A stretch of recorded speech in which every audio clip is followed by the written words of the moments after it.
Magandang araw guys, narito na naman si Piu Piu naglalakad papuntang Sakayan.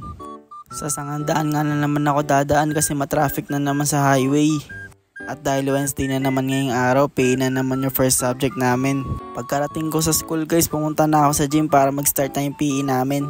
Kaso sabi ng prof namin, pumunta raw kami sa harap ng IT department kasi din kami mag-ano ng PE. Pagkarating nga namin dito, pinapapili kami ng prof namin ng arnis para magamit namin sa practice. Paghahanda nga pala to para sa prelim exam namin, kapartner ko pala dito si Martin. Pagkatapos nga namin matuto ng mga bagong technique sa arnis, pumunta na kami sa room kasi sobrang init. Munting lakad lang tas sasakay na ng elevator. Pagkarating nga namin sa room, nakatambay pa yung iba kasi lunch break na namin kaso hindi ako kakain kasi busog pa ako. Bumaba nga lang ako saglit sa may library kasi may tinignan lang ako tas napakaganda nga ng view dito. Pagkabalik ko nga sa room, nagre-review dito yung iba kong tropa tas hiniram ni Abi yung cellphone ko, nag-record siya. Habang wala pa nga dito yung prof namin, nagkanya-kanyang trip na naman yung mga kaklase ko.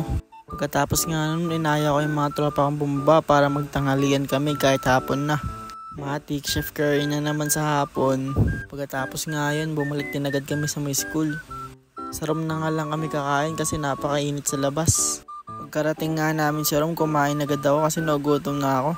Pagkatapos nung nag-elevator na kami, packet sa next room namin. Nasaktuan nga namin tong elevator kasi onting palapag lang naman yung pagitan ng next room namin sa last room.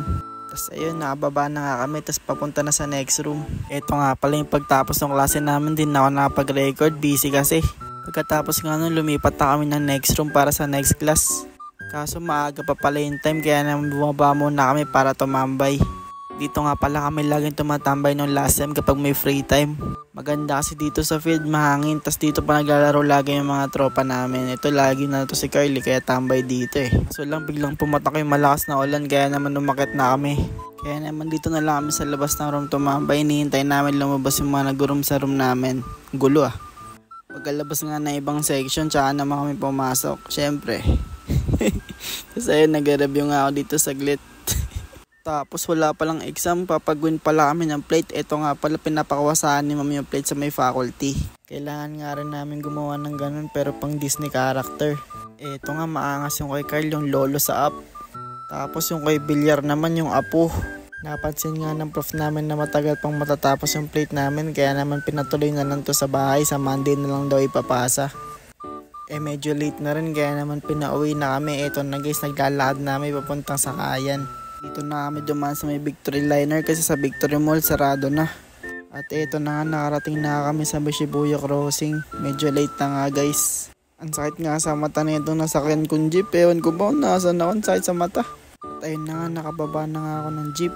Bago nga pala mag-end yung video guys, maraming salamat sa panonood. Hanggang dito na lang. Piu Piu out. Piu Piu! Isa pa nga. Piu Piu out. Piu Piu!